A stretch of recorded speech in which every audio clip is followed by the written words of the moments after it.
En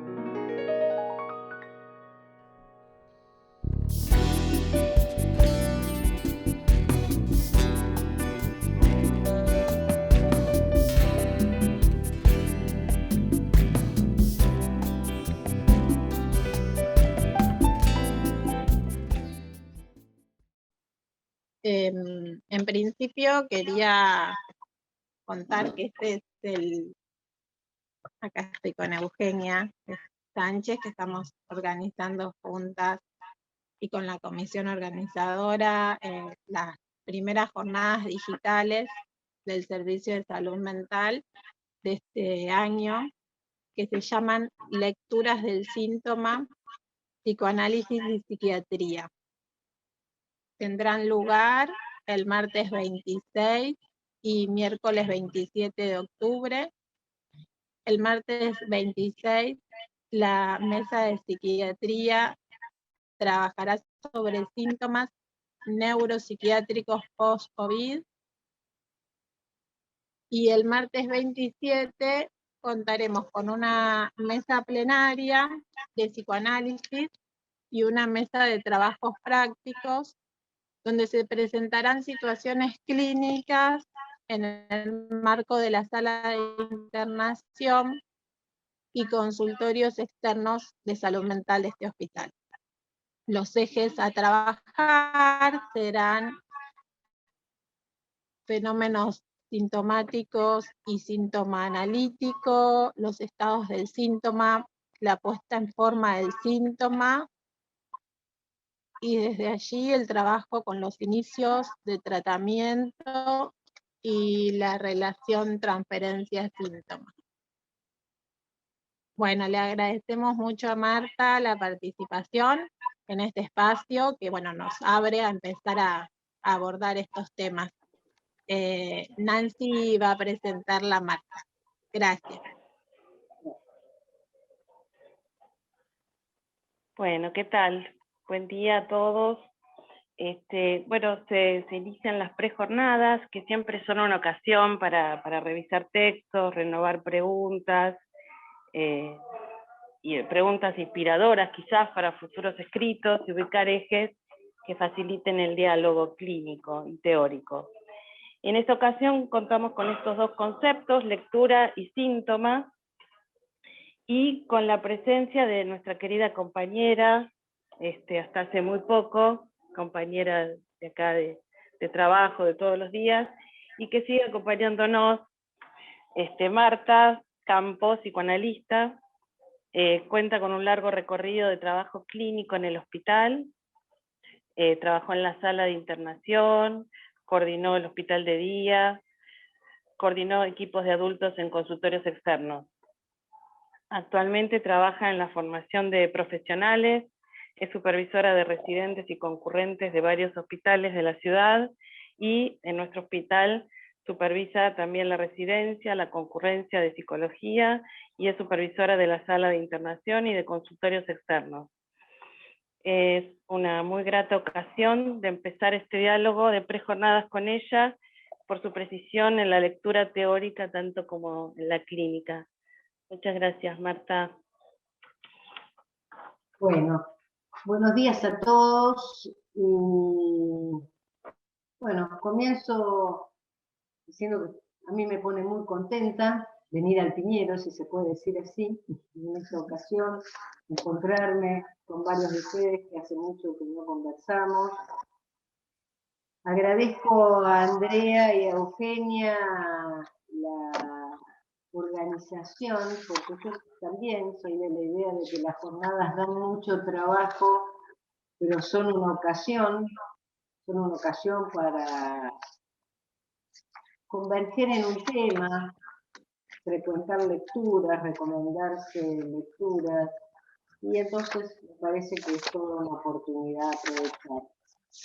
A Fabián y a Juan por seguir organizándolas año a año, también me parece un logro a agradecer. Y a vos, Nancy, la presentación, que me parece que toca en varios sentidos puntos que me interesan.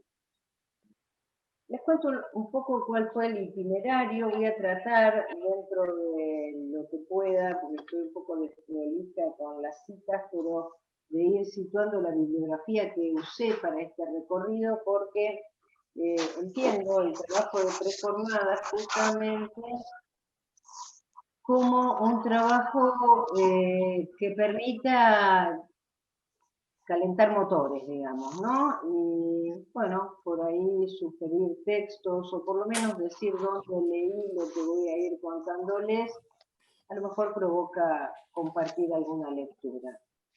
Más allá de que si queda alguna cuestión pendiente, no hay problema que nos comuniquemos, quedo a disposición. Bueno, lo primero que quería abordar era el tema, el nombre de las jornadas, porque fue por donde arranqué. Con Lecturas del Síntoma me pareció muy afortunado el nombre de las jornadas, porque permite situar en este plural de lecturas que en este título convergen varias disciplinas, porque está sostenido, a mi entender, o se puede inferir, que está sostenido que cada disciplina es tal porque concibe el síntoma, tiene una lectura del síntoma particular. Porque hay algo que yo quiero poner en juego, ya avanzando el tema, y es que cómo se concibe el síntoma, se interviene, se practica. Eso por un lado. Por otro lado, si yo me meto con el título Lecturas del Síntoma para abordar las lecturas posibles que nosotros hacemos del síntoma, me parece que puede venir infinito. ¿Qué quiero decir con esto? Que el síntoma, cuando me puse a pensar, me daba cuenta que es un tema que toca con todos los temas.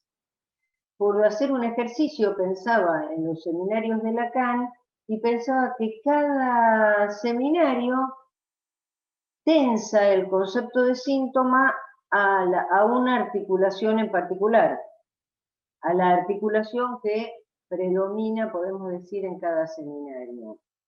Incluso veía o pensaba que en los 4 conceptos, que el síntoma no forma parte de los 4 conceptos, sin embargo, para pensarlo psicoanalíticamente, solo lo podemos pensar en articulación con cada uno de estos conceptos. Y finalmente, como esto se me arborizaba, me di cuenta, opté por entender la lectura del síntoma, incluyendo el término lectura como un término que constituye al síntoma. Es decir, el síntoma es su lectura.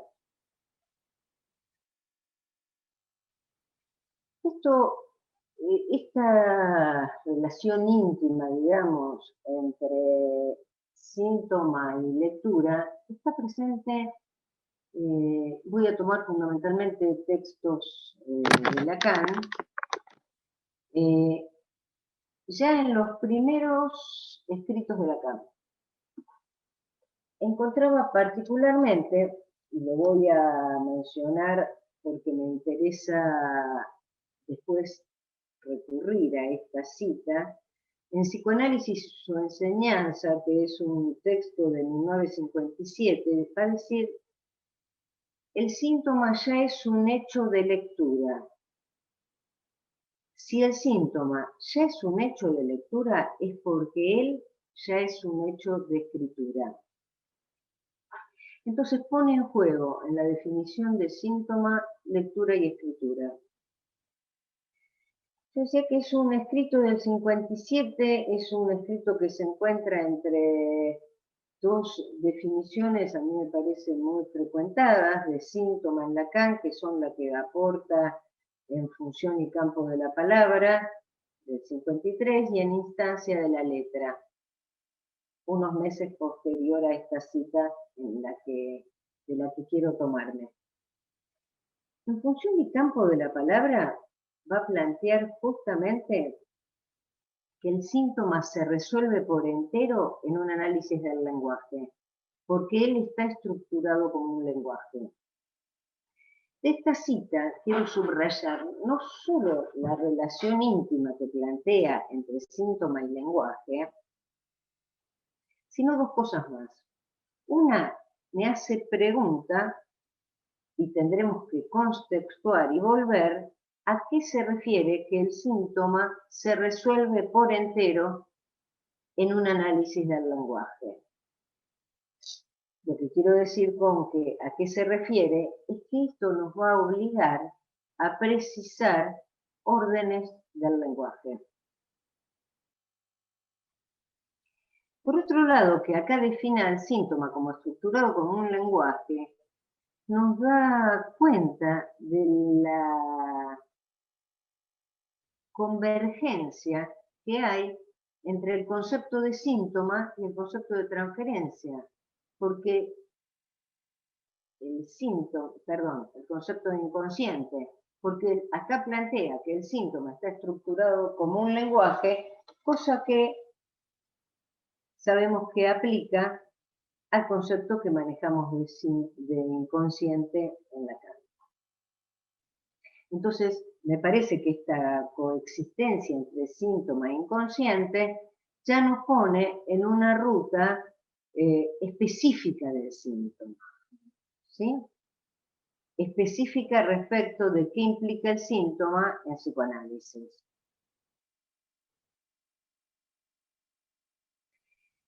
Si uno va recorriendo los seminarios de Lacan, entonces, porque digamos, son caras de la misma definición del síntoma.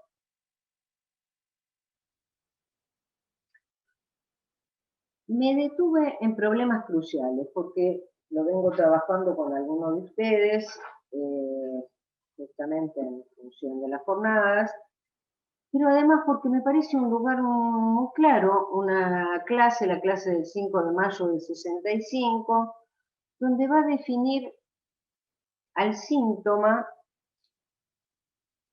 en relación al saber. Uno podría decir, el saber es la articulación significante del inconsciente, con lo cual no nos alejamos de las citas que estamos poniendo en cuestión. En problemas cruciales va a decir, la categoría del saber es lo que nos permite radicalmente distinguir la función del síntoma. Siempre hay en el síntoma la indicación de que se trata de un saber.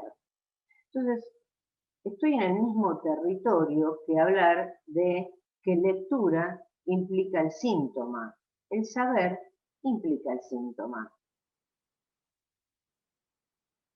Pero hay algo que aporta esta clase, y es que al definir así el síntoma, incluye también el síntoma de la paranoia. Va a decir, nunca se ha subrayado suficiente hasta qué punto en la paranoia no se trata únicamente de signos, de algo que el paranoico recibe. En alguna parte se sabe qué quieren decir esos signos, pero él no lo conoce.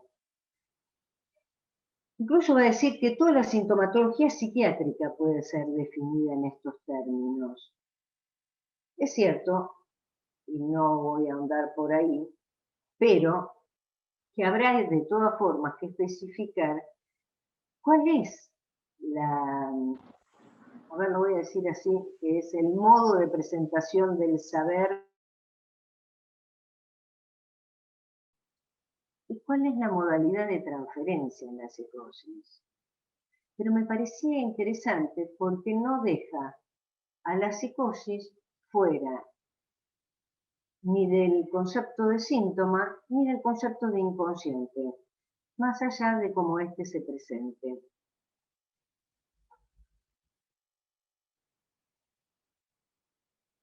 Bueno, estos son los primeros términos que quiero compartir con ustedes para que me sigan en el planteo que voy a hacer. Y les pido, de todas formas nos va a quedar tiempo, no es tan extenso lo que tengo para contarles, yo cuento con tiempo para que lo conversemos, pero de todas formas si alguna quiere interrumpir, es bienvenida la interrupción porque nos va a permitir ir abriendo el planteo. Bueno, lectura, saber, estructura significante, síntoma. No es ajeno a nuestra práctica, por lo mismo que decía antes, como se conciba el síntoma, concibo la intervención en él, la interpretación. Y esto es de entrada. ¿Qué quiero decir con esto? Que es la posición que tomo de entrada en la consulta. No estoy hablando de nuestro, bueno, todavía digo nuestro, dispositivo de la consulta como dispositivo que tiene su especificidad. Hablo de ese primer encuentro con alguien. Ese primer encuentro que está determinado por un sufrimiento, algo que no anda, y eso determina un no saber, un sinsentido, no saber de qué se trata, no saber qué hacer, no tiene sentido lo que sucede. Bien, es un pedido de sentido o un pedido de saber. Pero lo cierto es que muchas veces llamamos a este pedido demanda. No creo que sea un exceso de purismo, pero en esta ocasión me sirve separar pedido de demanda, amén de que hay otras disquisiciones para hacer acerca de qué es la demanda, articulándolo al deseo, articulándolo al amor. Pero en esta ocasión quiero situar que el pedido llama a una lectura. Hay un texto de Lacan que es Psicoanálisis y Medicina, del 67 creo que es, en el cual habla de, es necesario para que la posición del médico permanezca, lo que él puede aportarle desde el psicoanálisis a la medicina es la concepción de que la demanda tiene una significación. A mí me parece muy interesante para estos primeros encuentros que uno tiene en una consulta tener en cuenta esto. Pero muchas veces esto lo hablamos en los encuentros clínicos, en las supervisiones, porque hablar de significación de la demanda es poder situar otra dimensión, una lectura, nuevamente, respecto de ese pedido. Lacan dice en ese texto, si se detienen en la significación de la demanda, incluso se pueden encontrar que alguien viene solo a ser constatado en su lugar de enfermo. Cuenta un caso, ¿no? Lo cuento porque es muy breve y marca bien esta paradoja entre el pedido y la demanda, porque plantea casi una oposición. Y dice que recibe a un depresivo ansioso, ¿no? Un nombre raro para encontrarlo en Lacan, pero lo dice así, un depresivo ansioso que padecía esto hace 20 años, pero, dice solo esta frase, estaba aterrorizado de que yo hiciese algo con eso. Y el solo intento, dice algo así, de citarlo 48 horas después, hizo que su madre, que ya había acampado en la sala de espera, se ocupara de que eso no fuera posible de ningún modo. Y ahí es donde pone en juego que la cuestión era ser constatado en el lugar de enfermo. Lo que quiero decir que el pedido no va de suyo, que exige una lectura, y en ese texto lo llama significación de la demanda. Me parece que esta pregunta es algo que no podemos ahorrarnos en ninguna consulta.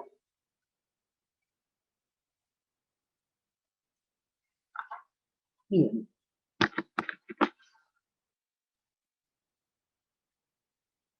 Yo decía que ya el pedido pone de entrada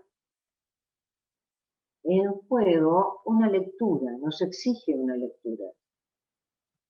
Pero también puedo decir que ya el pedido denota una dimensión de la transferencia. Ahora bien, recordaba que en dinámica de la transferencia,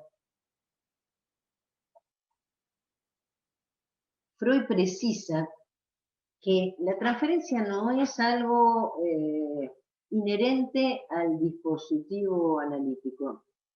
La transferencia es propia de la neurosis, es propia del hablante. Hablar supone una demanda de sentido. Entonces, ¿cómo entender o cómo tomar esta dimensión de la transferencia que se pone en juego en el pedido? Si decíamos que el pedido articula un no saber, un sinsentido, algo que aparece no teniendo sentido, ese pedido de saber y sentido, para devenir analíticos específicos del análisis, precisan de su tratamiento. No quiero abusar del nombre de las jornadas, pero podría decir que también precisan de una lectura.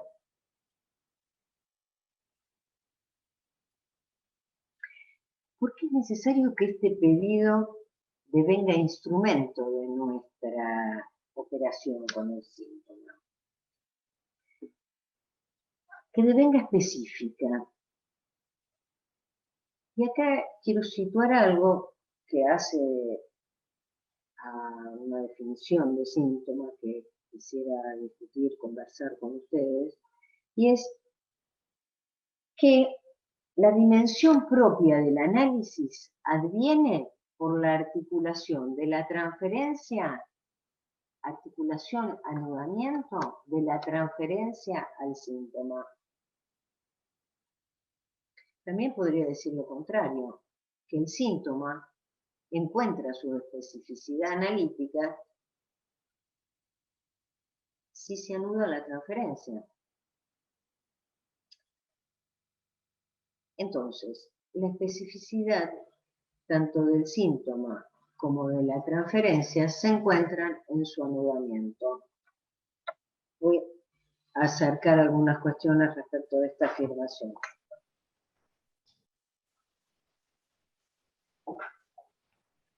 En la consulta, lo que no anda falta el saber. Según cómo se responda a este pedido de saber, se pondrá este no saber en relación al saber a desplegar en el síntoma, para lo cual es necesario que el síntoma sea dicho. Este también es un elemento que a mí, como un tópico, digamos, que a mí me parece importante, porque no se trata de los hechos, sino que se trata de los modos en que esos hechos son dichos. Y yo podría incluso en este punto situar que lectura implica decir de otro modo. Sabemos que a lo largo de un análisis, pero también de las entrevistas, el trabajo lo que propicia es diferentes lecturas. Entonces ya no se trata de hechos, se trata de dichos. ¿Y por qué esto es importante? Por dos razones. Una, porque implica dar la palabra al síntoma, lo cual implica no asumir el lugar de quien tiene que tomarla, digo el analista, ¿no? no da respuesta a esa falta de saber. Me parece que es esa actitud silente respecto del pedido de un saber en falta, en lo que no anda, en la consulta, lo que abre y hace lugar a que ese saber se ponga en juego en los dichos, para que se ponga en juego que el síntoma habla, que no es hablar del síntoma. A veces no es sin eso es cierto. Se dan cuenta que yo decía la especificidad de la transferencia, porque la especificidad de la transferencia supone un pasaje de la suposición de un saber, de un saber en el sentido saber hacer, ¿no? En el sentido más común del asunto. Esa suposición de un saber en alguien es lo que encontramos en cualquier consulta, no en la que nos refieren específicamente a nosotros. Cuando alguien va a un médico, esa dimensión imaginaria de la transferencia es la que tiene que especificarse como sujeto supuesto saber. Alush, y esto no recuerdo dónde y no encontré dónde, en algún lugar dice que el problema para aprender al sujeto supuesto saber es que tratamos de esclarecerlo con el amor de transferencia. Y que es al revés. Que hay que esclarecer el amor de transferencia con el sujeto supuesto saber. Acá dice, creo que es en el seminario 20, que amamos como efecto de suponer un saber. Lo que quiero decir es que esto implica discriminar el lugar del saber en el sujeto supuesto saber a la suposición de saber en la dimensión imaginaria. Que hay que leer, pero solamente para poder precisar esa otra dimensión. Entonces, cuando decíamos en problemas cruciales que siempre hay en el síntoma la indicación de que se trata de un saber, estamos hablando de esta dimensión de saber, de la dimensión metafórica del saber. Hay una definición de metáfora que me interesa traer para dejar sembrada, si se puede decir así, que es la que propone en instancia de la letra. Va a decir, el síntoma es una metáfora, y la metáfora se trata de una sustitución. Es la sustitución de un significante, en alguna otra parte del texto va a decir un significante reprimido, pero la cita en particular que me interesaba a mí era, es la sustitución del significante enigmático del trauma. Fíjense qué trabajo le da definir este significante enigmático del trauma, que es sustituido por un término en una cadena actual. Y ahí pasa la chispa que fija en un síntoma la significación inaccesible para el sujeto consciente en la que puede resolverse. Yo decía que tratándose del primer texto donde Lacan trabaja la dimensión de la metáfora, el que se vea precisado de situar, no solamente ahí, pero elegí esa cita para poner en juego esto, que diga que se trata de la sustitución de un significante enigmático del trauma, introduce, o me permite a mí introducirme en el problema de que ese significante es particular. Concierne al trauma.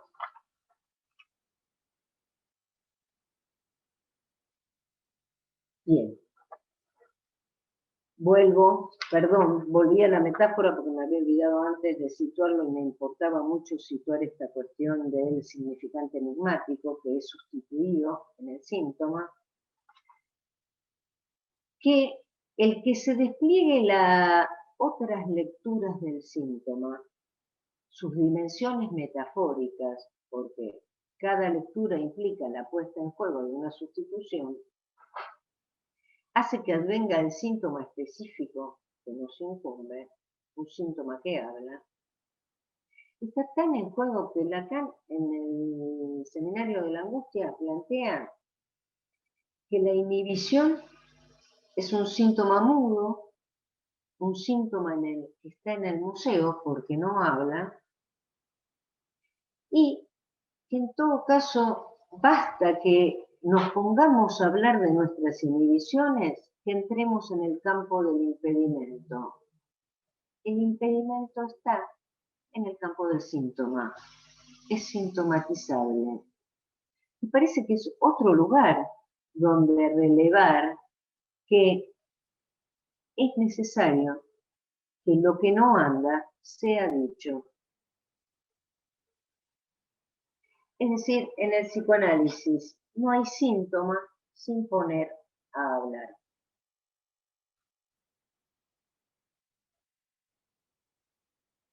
Ahora bien, en Freud, esta dimensión metafórica del síntoma, también en Lacan, es compartida con todas las formaciones del inconsciente. Chistes, sueños, psicopatología de la vida cotidiana.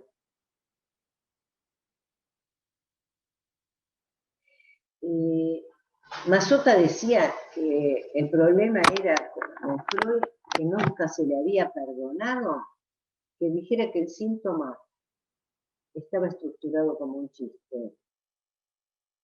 Me pareció interesante cuando leía uno de estos artículos de Mazzotta en Lecturas Estructuralistas, este comentario. Porque es cierto que al que padece el síntoma no es, para el que padece el síntoma no es un chiste, por más que entendamos el sentido freudiano del término. Pero cuando digo que el síntoma no es un chiste, lo que quiero decir es que el síntoma tiene una particularidad respecto de las formaciones del inconsciente. Y es que el síntoma insiste, resiste, se particulariza por su repetición. Por eso tal vez mi edición Síntoma y Angustia surgió después del gran libro sobre la repetición, que es Más allá del principio del placer, ¿no? Y sabemos, creo que Nancy lo dijo también, que el síntoma es una satisfacción sexual sustitutiva. Y en eso radica la resistencia que ejerce el síntoma, la consistencia que tiene el síntoma si lo comparo con otras formaciones del inconsciente. Esto lo va a llevar a Lacan a decir en el Seminario de la Angustia que el síntoma es gozo.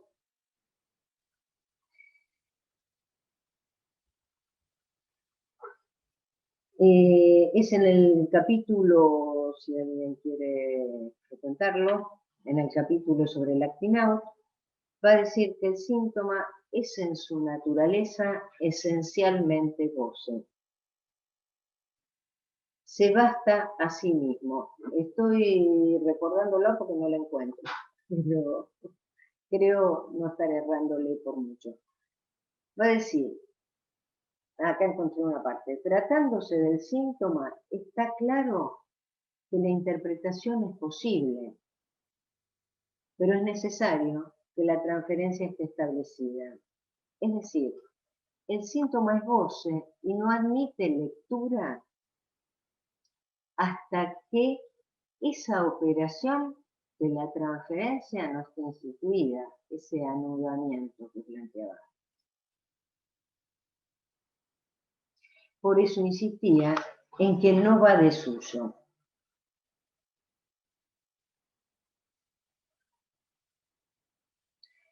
En el seminario 16 aporta un término que me va a servir, por eso lo planteo, y es nuestra práctica. A esto el capítulo es Aporías del Goce, en el seminario 16, creo que es el anteúltimo capítulo del seminario 16, dice, a esto se consagra nuestra práctica cuando tratamos del síntoma, a develar, a desenmascarar la relación con el goce, que es nuestro real, en la medida que está excluido. El goce del síntoma, su verdad, resiste al saber y es el fundamento de la repetición. Bien, les planteo el problema. Yo decía, el síntoma es goce y precisa de su anudamiento a la transferencia para poder ser interpretado. Entonces, ¿por qué llamarlo hecho de lectura? Es un problema. También decíamos en problemas sociales, era que el síntoma es índice de que hay un saber. Entonces, saber y goce se juntan en el síntoma. ¿Pero cómo?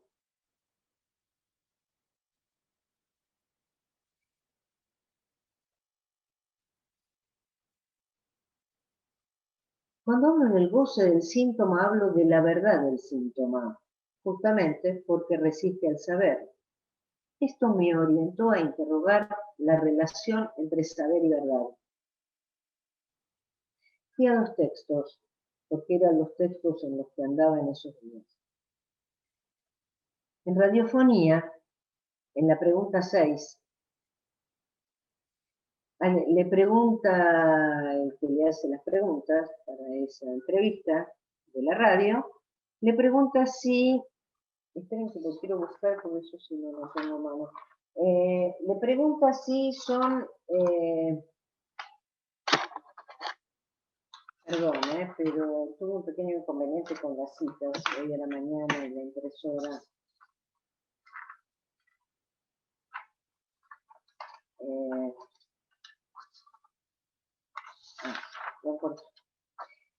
La pregunta textual es, ¿en qué son incompatibles saber y verdad?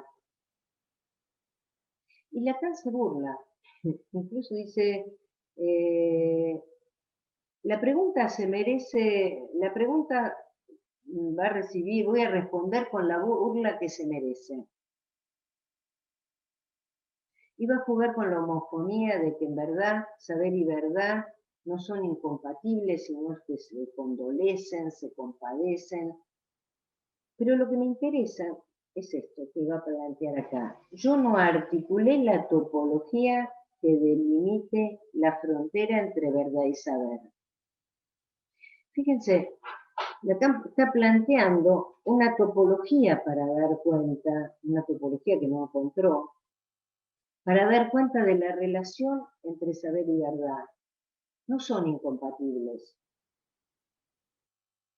no son una oposición, es como tendemos a pensarlo, ¿no?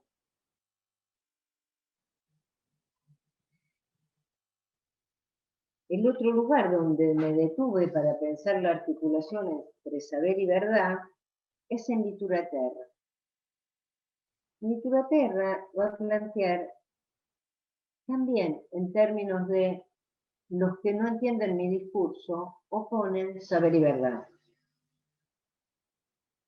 Y ahí va a decir, insisto afinando mi puntería en decir saber en jaque, saber en fracaso, que no es fracaso del saber.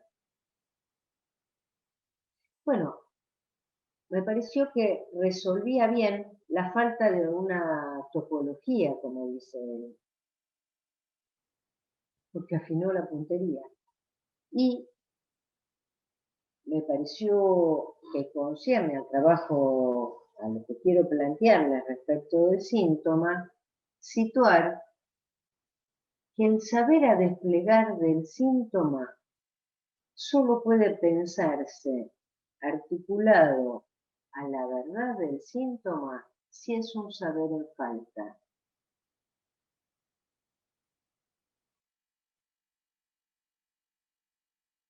Por eso,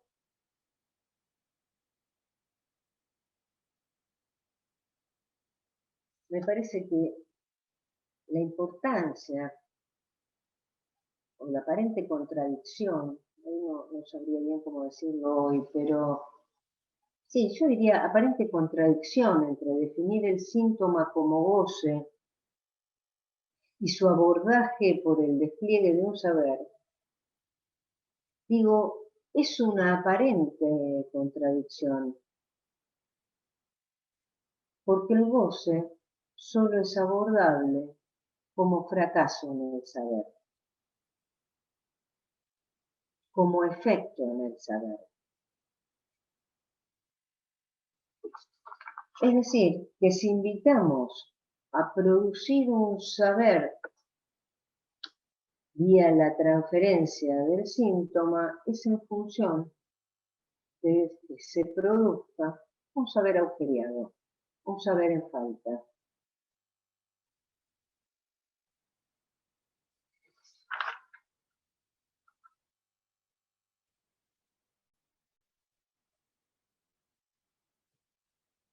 Que articule esa imposibilidad de saber.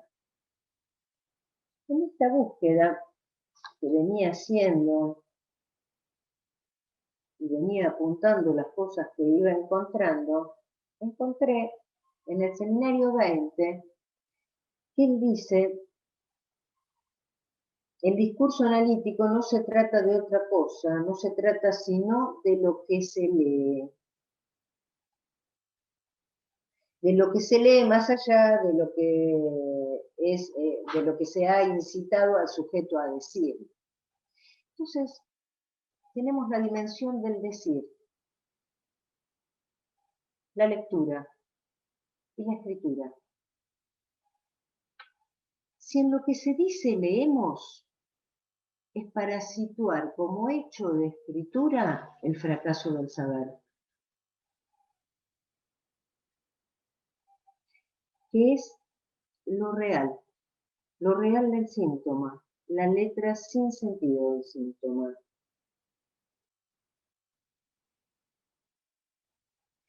A causa de esto, encontré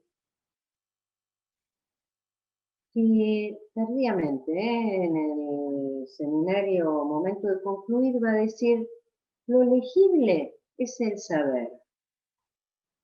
¿Qué puede querer decir el sujeto supuesto saber? Y dice: sujeto supuesto saber leer de otro modo. Pero ¿leer qué? Leer la falta, lo real.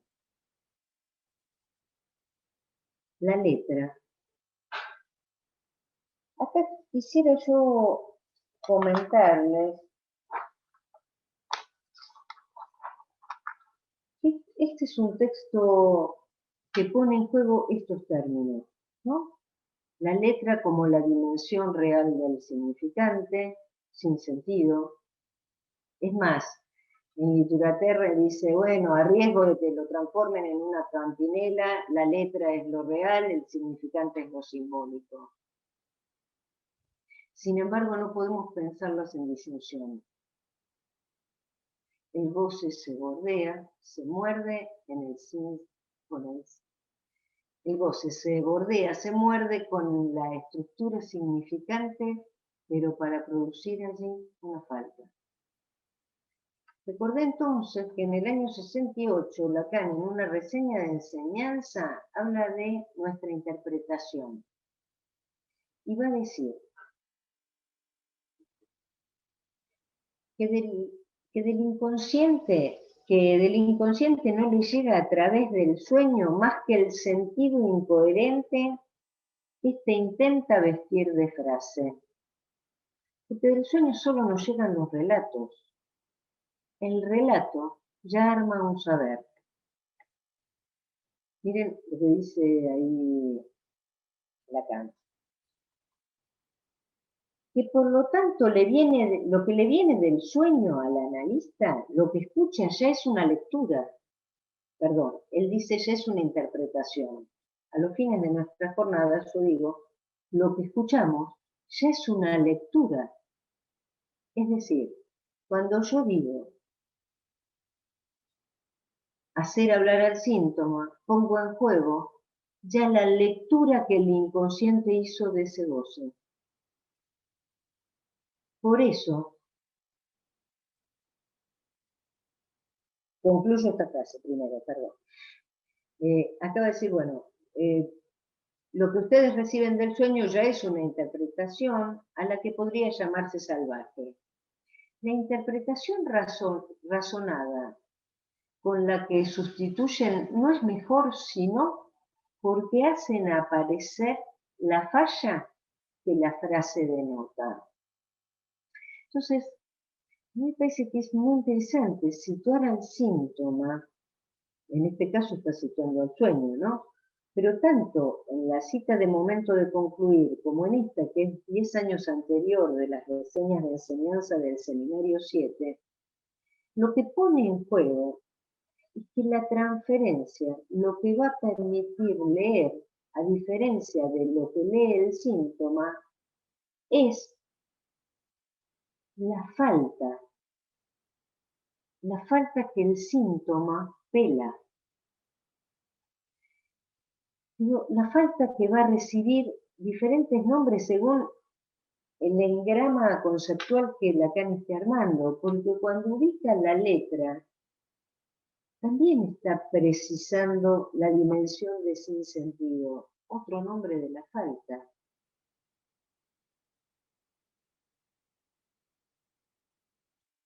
Por eso hay un lugar que muchas veces hemos frecuentado, ¿no? En el equipo, en el hospital, en actividades, que es el Pas de Sans. Porque uno podría decir que cada lectura lo que articula es un paso de sentido. Lacan trabaja varias veces, voy más despacio para aquellos que no lo trabajaron, trabaja la homofonía entre pas de sens como paso de sentido y pas de sens como no sentido. En el seminario 17, en el seminario 5, en varios lugares pasa por el pas de sens, pero lo que me parecía interesante en virtud, en relación a esto que venimos situando, el síntoma como lectura, en transferencia, es que uno podría decir que el pas de sens, o sea, los pasos de sentido que cada lectura permite, es para hacer resonar el no sentido que el síntoma atesora. Por eso, no se trata de una búsqueda de sentido en la interpretación. O en todo caso, si en los inicios de un tratamiento hay que poner en juego la lectura de un sentido, que solo uno se hace soporte de que eso se constituya, es para poder hacer ahí resonar la imposibilidad de sentido.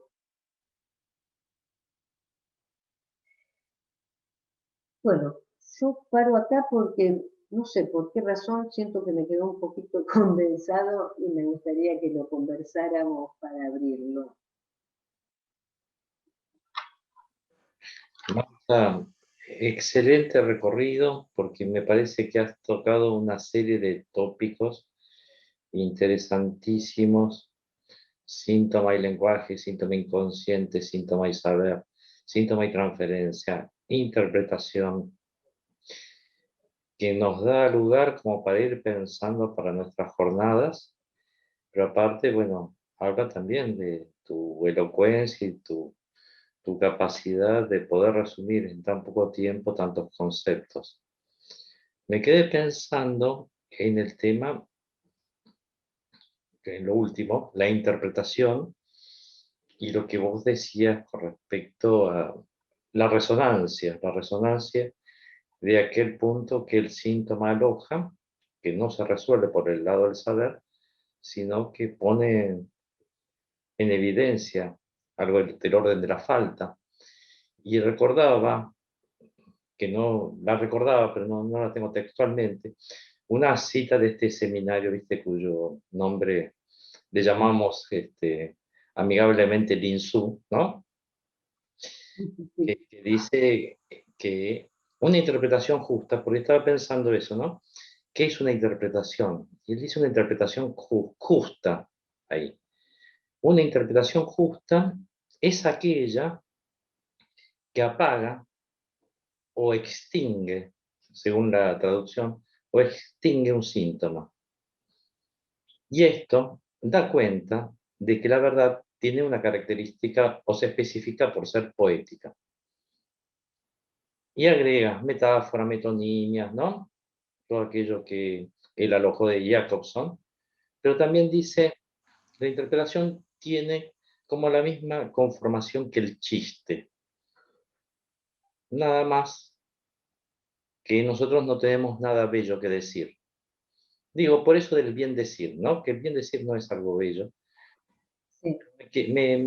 Me quedé pensando en este efecto de resonancia, que efectivamente la interpretación es una intervención malograda en sí, porque choca en función de un malentendido, y ahí produce una disrupción. No entra por el lado de la necesariedad, sino que ahí es pura contingencia, ¿no? ¿Sí? Dije. Pero también me quedé pensando en aquello que es irreductible del síntoma, que vos fuiste de alguna manera transitando por ese borde. Hay un punto que es irreductible y que si bien en una interpretación extingue el síntoma, hay, diría Freud, una capacidad de seguir produciendo síntomas que queda. Podemos llamar ese anudamiento quizás. Pero no sé vos qué pensás, porque Lacan siempre tuvo ese problema, ¿no? Con ese punto de lo irreductible del síntoma, ya sea a través de Sí, la función. sí, a ver, Jenny, tú sabes, a mí me parece que es cierto que no hay salida sin síntoma, porque el síntoma no es más que la división entre la letra y el significante, con lo cual no hay, lo digo mal, pero unificación posible en ese punto. Otro modo de decirlo, me parece que sería cuando en el seminario 11 Lacan se pregunta cómo se vive la pulsión después de un análisis, ¿no? Porque me parece que es una pregunta que no responde, que hasta diría, me parece que está asistida de cierta ironía, justamente para situar que seguimos estando en el campo de la pulsión, es decir, de la falta, ¿no? Y a la falta siempre se la trata sintomáticamente. Lo que me parece es que lo que cambia es la posición respecto de ese síntoma, ¿no? Pero ahí, la verdad que yo no podría avanzar mucho más hacia ahí porque no he encontrado hasta ahora, por ejemplo, en las lecturas del síntoma que hice, hasta donde llegué con esas lecturas, no encuentro que el síntoma Lacan, sí algunos post-lacanianos, digamos, que plantea al síntoma como una salida, como una reducción, como es muchas veces tratado, definido como una reducción del síntoma al síntoma. En ese sentido, una solución. La verdad que no lo encuentro todavía, no sé, pero me parece que también ese pasaje que se sitúa muchas veces del síntoma al síntoma está pensado también para dar respuesta a esto irresoluble la imposibilidad, ¿no? Que no hay modo de sutura a eso que no sea el síntoma.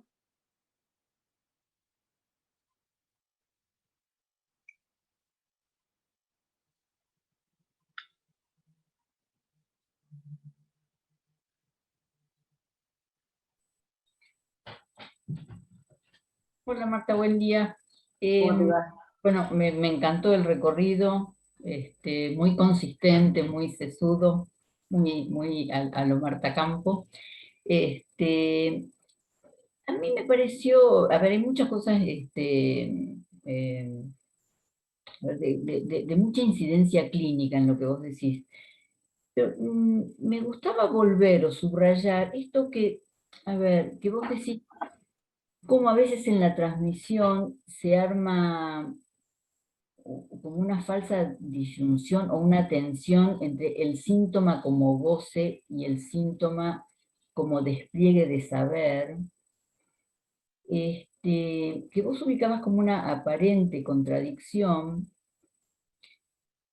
Decías porque el síntoma solo es abordable como fracaso en el saber, y pensaba en el peso que tiene y también el tiempo, hasta dar tiempo al trabajo en la transferencia, para ubicar cuál es la disposición a ceder algo de ese goce. Por esto que hacías esta referencia al que estaba la madre acampando en la sala de espera, y que alguien a veces viene a ser ratificado en su enfermedad, soy esto, y el cuidado a tener en no apurarse, o no precipitarse a conmover eso, ¿no? A que deje de nombrarse de ese modo, digo, a poder dar tiempo a que eso trabaje, porque me parece que en esa disposición a ceder algo de ese modo de gozar, en eso se juega toda la maniobra de la transferencia. A mí me gustó mucho cómo digo, pasaste por ahí, pero me parece importante volver a subrayar, porque eso también toca el tiempo de nuestro trabajo, ¿no? A mí me resulta sumamente clínico para articularlo justamente en la incidencia que tiene dar tiempo a trabajar eso. Eso a ver, me parece que hace justamente a la posibilidad de instalación de un trabajo posible, y modera un poco la prisa por concluir, o la prisa por, sí, pues sí, por concluir, si debe llegar a alguna conclusión que puede ser diagnóstica, que puede ser que mejore, que pueda ser que deje de presentarse diciendo siempre lo mismo. Digo, algo de eso que a veces nos concierne en el trabajo, ¿no? Sí, me gusta este acento. Ay, perdona si te corté, pero, ¿sí? ¿Te corté? No, era eso, era eso. No, me gusta esto que decís, porque había esto que decís del tiempo, ¿no? Porque sí, todo el tiempo me encontraba además como articulando clínica y teoría, digamos, porque me parece que el concepto de síntoma es su tratamiento en psicoanálisis. Y esto me parece que es una buena brújula para el tratamiento del síntoma, ¿no? Que no hay síntomas, sino eso que viene a decirse, lo diría así. Y esto que decís respecto del tiempo, había algo que todo el tiempo se me cruzaba, que era no va de suyo que, digo, no va de suyo en el sentido de se precisa tiempo, se va y se vuelve, porque, digo, se va y se vuelve a tal punto que hubo algo que no lo dije, ahora que digo se va y se vuelve, ¿vieron? Me llamó mucho la atención el modo, no sé si repararon, de Freud, de definir el síntoma, cuando yo se lo señalé, este síntoma enigmático del trauma, ¿no? Qué interesante, porque ese síntoma enigmático del trauma me parece que atesora mucho de lo indecible en las lecturas posteriores. Entonces, lo que digo es que justamente decir de diferentes modos y su fracaso es lo que van construyendo lo indecible, entiendo yo, en un análisis. Por eso no va de suyo, porque no se hace de un plumazo. Por eso me gustaba, Lidia, esto que relevaba, ¿no? Iba a decir algo más, pero se me escapó. Así que...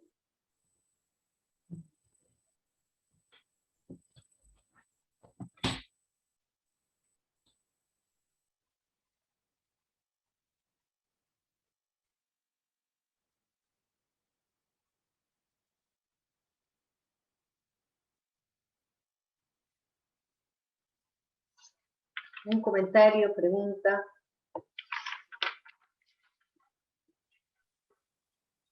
Abrir. Bueno, un poco en la línea que vienen señalando, me parece, con Lidia también, esto de cuando traías lo del paso del sentido y que cada lectura articula ese pasaje, digamos, o las vueltas dichas, digamos, todo lo que implica, como me viene el concepto de envoltura formal del síntoma, ¿no? Como que hay algo que se va realizando como cierto recorrido, y es en ese recorrido mismo que la operación analítica tiene lugar. Sí, porque pensaba algo, ¿no? Que si hay una envoltura formal del síntoma es para que allí se produzca el agujero, ¿no? Digo, por eso a mí me parece que, a ver, algo que me encontraba pensando era cómo transmitir que no son dos direcciones diferentes hacia el saber o hacia el goce. Por eso situaba esto que había encontrado en Literater de saber en fracaso, porque es en el despliegue del saber, el fracaso del saber se pone en juego. Incluso, esto lo decimos muchas veces respecto de la práctica con psicosis, ¿no? Reconocerán muchos de ustedes este dicho, pero no es lo mismo padecer que decir que se padece. Esto ya es toda una distribución del goce. Entonces, en algún texto, no en algún texto, en el seminario 3, pero no recuerdo en qué capítulo, en algún momento está hablando de la alucinación y dice el texto de la vivencia, ¿no? Pone el acento en el texto de la vivencia. La verdad es que no entré por ahí porque no me acordé, pero ahora hablando me acordaba que a mí este par, vivencia y texto, me enseñan. ¿Por qué? Porque la puesta en texto es la posibilidad de operar con el síntoma. Y ya el pasaje de vivencia a texto opera. Por eso, en ese sentido, a mí me parece que no es que se opera por el sinsentido, sino que operar para que el sinsentido irrumpa en el sentido. No se trata de la letra o el significante, sino del borde real del significante, del borde letra del significante. ¿No? Entonces, me parece que es cierto que hay tiempos en un análisis, pero no hay direcciones diferentes. ¿No?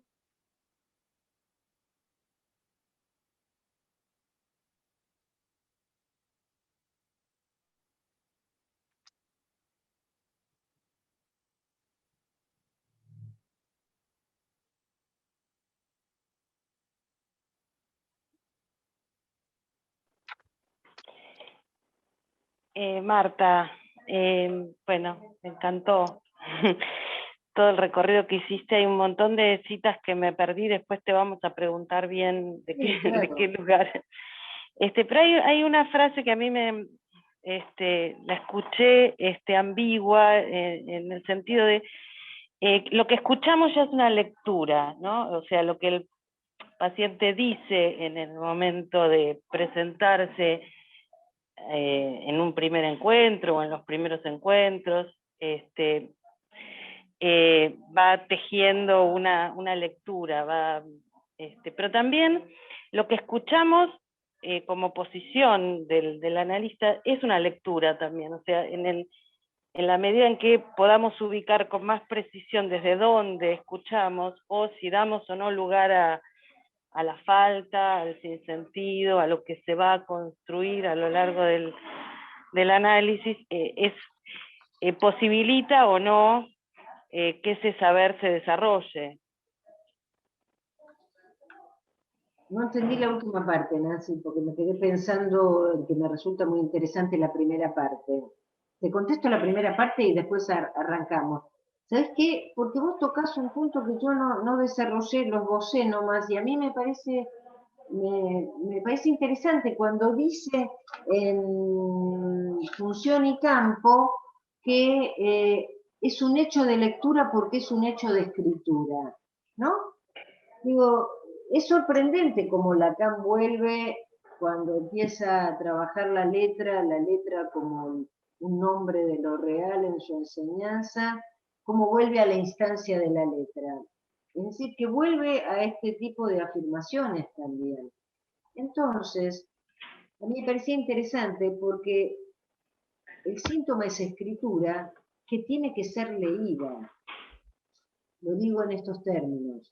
Si el síntoma es goce, precisa del saber, y el saber es una lectura. Me parece interesante ahí que vos articulabas leer y escuchar. Y leemos en lo que escuchamos. Leer y escuchar se terminan articulando, no hay oposición al mismo tiempo, ¿verdad?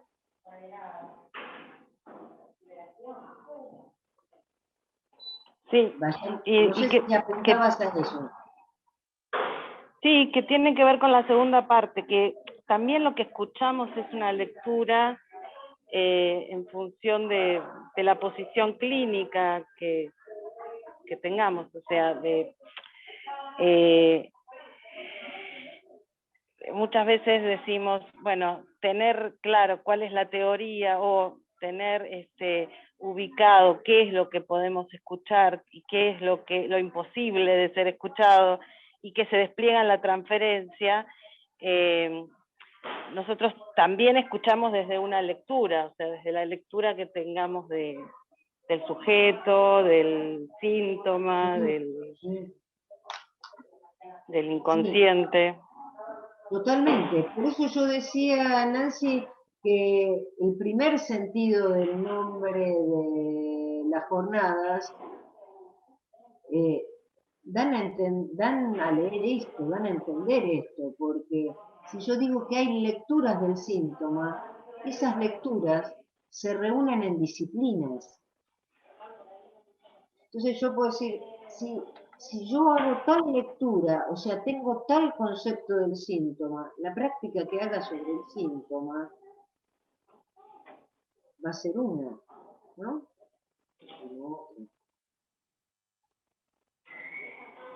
Ahí, bueno, Lacan insiste mucho en la dirección de la cura, ¿no? Sobre el isomorfismo entre la práctica, cómo se practica y cómo se concibe. Esto me parece... E incluso muchas veces nos enteramos cómo pensamos el síntoma cuando pensamos cómo intervenimos, ¿no? Hola, ¿se escucha? ¿Sí? Ahí está, sí, ahora sí, Maggie, ¿cómo estás? ¿Cómo andas, Marta? Bueno, primero quería agradecerte tu exposición, me sumo a lo que fueron diciendo, la verdad que muy clara, muy precisa. Y sabés que esto de las lecturas me hacía pensar, podemos decir casi en el texto fundacional del psicoanálisis, que es la interpretación de los sueños, porque no sé si ese equívoco se produce también en el alemán, pero digo, en el español sí, cuando pensamos en interpretación de los sueños, ¿quién interpreta ahí? ¿No? Digo, si es el analista, si es el inconsciente, si es el paciente, ¿no? Me parecía como muy interesante pensar eso, ¿no? Porque claramente hay una interpretación, ya el inconsciente ahí interpreta, ¿no? Pero después está también la lectura que uno va haciendo, lo que va puntuando, ¿no? Pero siempre me queda resonando eso, ¿no? La interpretación de los sueños, ¿no? ¿Quién interpreta justamente ahí, en un análisis? Sí, a mí me parece que eso es lo que nos permite, por eso me parece muy afortunado el término lectura, para ponerlo a rodar en una jornada, porque al igual que el de interpretación, es algo que despega del ser, por eso despega al ser, la lectura constituye pérdida de goce como tal. Por eso lo que había dicho Fabián, que me había gustado mucho, esto de pensarlo que el bien decir no es decir el bien, sino todo lo contrario, porque justamente me parece que es otro nombre que se le puede dar a la lectura, en este sentido y forzando las cosas, para situar que justamente el bien decir lo que pone en juego es que el bien no se dice. Es decir, poner en juego ahí también la dimensión de lo invisible, ¿no? Pero me parecía interesante articularlo ahí al bien decir, como ética, ¿no? Porque la ética concierne a la escucha misma. Cuando digo la ética, digo de qué modo concibo lo real, lo indecible, el bien, ¿no? Los diferentes modos conceptuales en que puedo ir abrochando eso.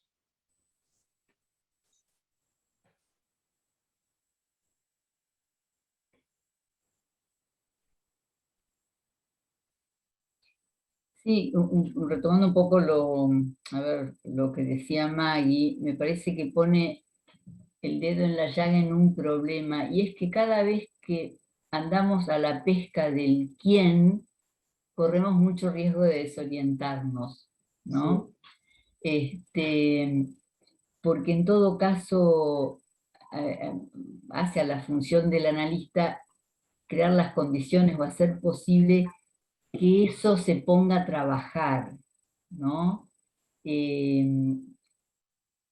si estamos como demasiado tomados así, narcisísticamente por el interés de interpretar,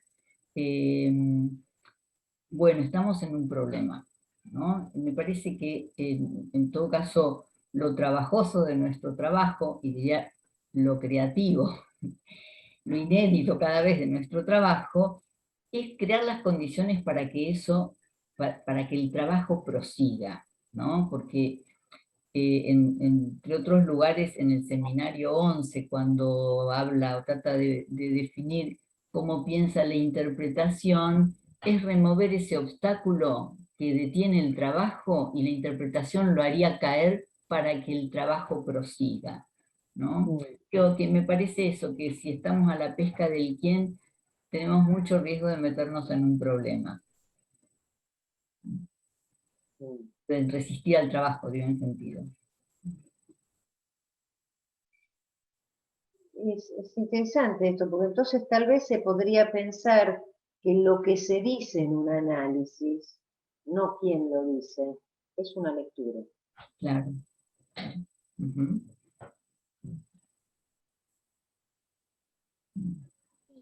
Y también pensaba para no ontologizar también, ¿no? Lo difícil que a veces es caer en no ontologizar, sobre todo el inconsciente, ¿no? Y cómo opera la estructura ahí, ¿no? Por eso justamente ubicaba intencionalmente esa pregunta del quién, ¿no? Por la equivocidad que introduce ahí, ¿no? Cómo pensar lo que se despliega en un tratamiento. Bueno, Marta, muchas gracias. Un gusto. No, la verdad que para mí es un gusto venir a conversar al Piñero. Así que, bueno, y además ya participaremos de las otras prejornadas y jornadas, y ahí nos encontraremos. Bueno. Bueno, Gracias. muchas gracias. Buenísimo, muchas Muchas gracias. gracias. Gracias por Muchas gracias, Marta. Gracias, Marta.